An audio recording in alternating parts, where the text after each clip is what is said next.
আসসালামু আলাইকুম এভরিওয়ান। আপনারা সবাই কেমন আছেন? আশা করি আল্লাহর অশেষ রহমতে খুব ভালো আছেন। আমিও আলহামদুলিল্লাহ ভালো আছি। তো আজকের রেসিপি সসেস পাফ পেস্ট্রি।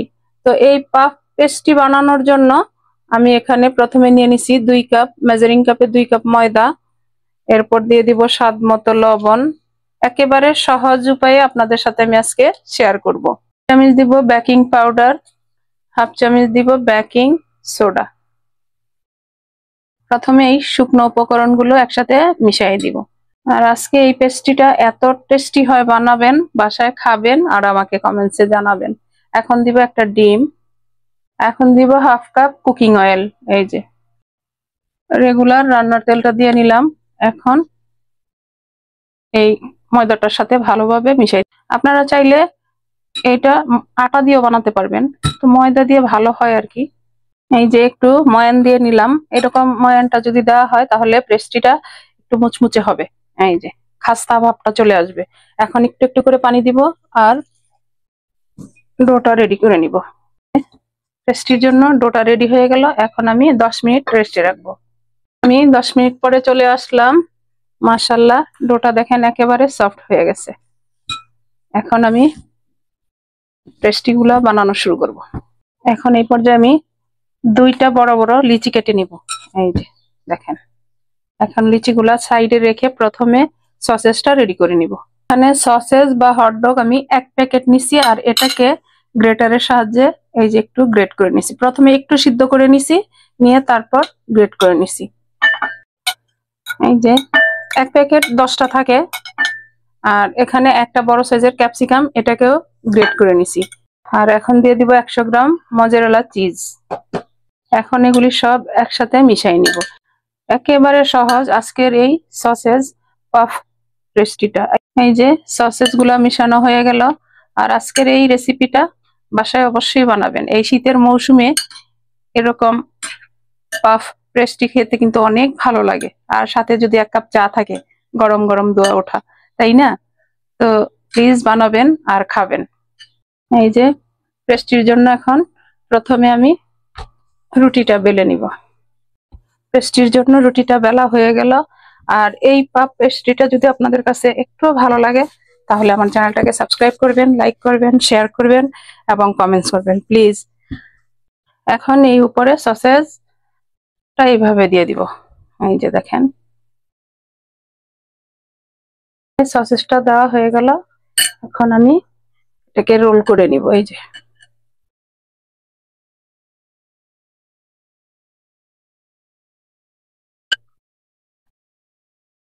এখন এখানে আমি একটু পানি দিয়ে দিব যাতে রোলটা একেবারে পারফেক্ট থাকে।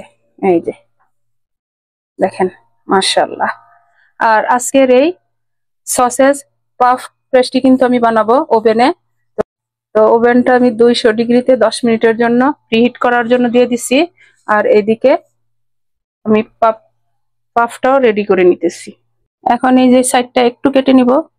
এই যে এরপর যে যতটুকু আমরা বড় রাখতে চাই অতটুকু বড় করে কাটবো। এই যে দেখেন, এইভাবে একটু চ্যাপ্টা করে দিব। এই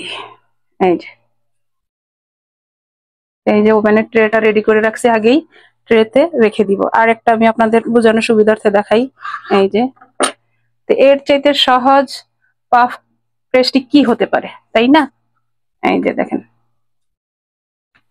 এই যে এইভাবে সবগুলি বানায় আবার শেয়ার করতেছি। পেস্ট্রি গুলা বানানো হয়ে গেল। এখন আমি এখানে এই যে 2টা ডিম নিয়ে নিছি আর নিব 1 চামচ কুকিং অয়েল, দিয়ে একসাথে ভালোভাবে মিশাই নিব। এই ডিমটা আমি এর উপরে ব্রাশ করে দিব। এই যে আর বেক করব 20 মিনিট 200 ডিগ্রি সেলসিয়াসে 20 মিনিট বেক করে নিব। ডিমটা ব্রাশ করা হয়ে গেল। এখন আমি দিয়ে দিব উপর দিয়ে একটু তিল ছিটাইয়া, এই যে সাদা তিল। আর দেখেন মাশাআল্লাহ, দেখতে অসম্ভব লোভনীয় লাগতেছে, তাই না? খাইতে তো টেস্টি হবেই। এই যে হয়ে গেল তিল ছিটানো। চলেন আমার প্রিয় ভাই বোনেরা, ওভেনে চলে যাই আর 20 মিনিট অপেক্ষা করি। এই যে দেখেন, মাশাআল্লাহ মাশাআল্লাহ হয়ে গেল আজকে আমার সসেজ পাফ পেস্ট্রি। তো এই পাফ পেস্ট্রিটা বানানোর জন্য 20 মিনিট বলছিলাম, কিন্তু 20 মিনিট হয় নাই, আরো 5 মিনিট বেশি লাগছে। এই যে দেখেন, মাশাআল্লাহ, দেখেন, এই যে দেখেন, আমি একটা ভেঙে প্রথমে আপনাদেরকে দেখাই। দেখেন ভিতরটা এরকম। পাফ পেস্ট্রি যদি বাসায় থাকে তাহলে চা বানানোর অপেক্ষা আর করবে না, ঘপ খাওয়া শুরু করে দিবে, তাই না? এই যে এখন আমি একটু সার্ভ করে নিব, যেহেতু 4 টেবিলে নিতে হবে, তো সার্ভ করে আমি আবার আপনাদের সাথে শেয়ার করতেছি। দেখেন, আমি পেস্ট্রি গুলা সার্ভ করে নিলাম, আর সবাই কিন্তু অপেক্ষা করতেছে কখন খাবে কখন খাবে। তো এখনই আমি চলে যাব চায়ের সাথে সার্ভ করার জন্য। তো প্লিজ আমার ভাই বোনেরা, আপনারাও বানান, খান আর এনজয় করেন। তো আজকে আমি আপনাদের কাছ থেকে বিদায় নিব, আবার নতুন কোনো রেসিপি নিয়ে আসবো। আল্লাহ হাফেজ।